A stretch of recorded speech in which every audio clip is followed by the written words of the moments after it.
Welcome back to week 4 of the Containment Seal mini-series. This week's video will cover examples of how containment seals have been incorrectly supported. Not installed wrongly, but just misunderstood on how they need to be supported correctly with the right piping plan and instrumentation due to not having correct advice. This particular containment seal was installed in a UK refinery. The date of the seal design predates API 682, so no meaningful advice would have been present from API. The application was a C5 plus hydrocarbon mixture and therefore a condensing fluid. However, it was connected to a flare via the drain port with no additional drain to take off the liquid leakage. The seal therefore will potentially flood, which you will see from the next animation, and in essence it drowns in the very process fluid it's expected to drain away. In addition to this, there was no Plan 72 sweep and no restriction bushing to aid the Plan 72 as highlighted. There was not even any provision in the gland plate for a gas barrier inlet. As per the previous graphic, if you are using the seal with a Plan 76, the seal drain port should not have been used. A vent port should use a tapping in the 12 o'clock position at top dead centre and not the 6 o'clock port at the bottom, which is used to drain liquids away.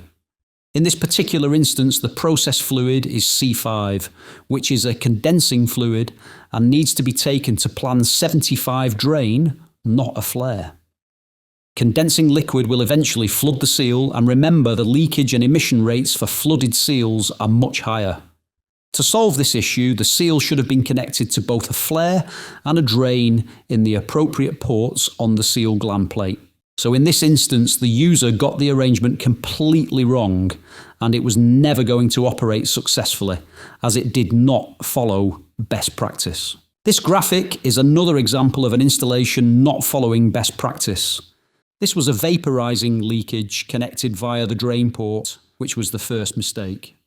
But in addition to this, they connected both seals to a common drain on a between bearings pump and used one orifice.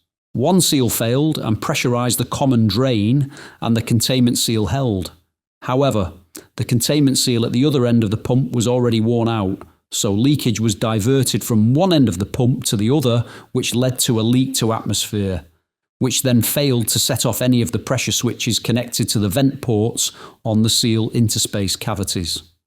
For any between bearings installations, AESSEAL recommends 2 separate Plan 76 systems for both drive and non-drive end seals, which is shown in the second half of this graphic. However, please note it's still far from ideal due to the lack of Plan 72, allowing the operator to condition monitor the health of the containment seals. According to API 682, containment seals are designed to operate in normal running conditions of up to 0.7 bar, 10 pounds per square inch in pressure in the event of a primary seal failure. The containment seal will be capable of sealing seal chamber condition for a minimum of 8 hours. Containment seals can be contacting or non-contacting. However, all of the following images are of seals which have been removed from service for other reasons and not seal failure. The images clearly display distress, damage and debris resulting in containment seal failure before it is called into service. For clarity, these are all contacting designs.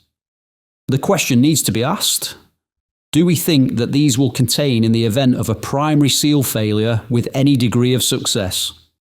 Don't forget we are relying on these devices to hold pressure and leakage in order to set off a safety instrument to indicate seal failure on potentially and often hazardous fluids and continue to run for up to 8 hours. These images are of non-contacting designs which should exhibit face-modifying features such as grooves or wavy patterns to allow hydrodynamic lift. None are evident. Again, the question needs to be asked: would any of these contained? We have even witnessed drain ports completely plugged with debris from the process fluid.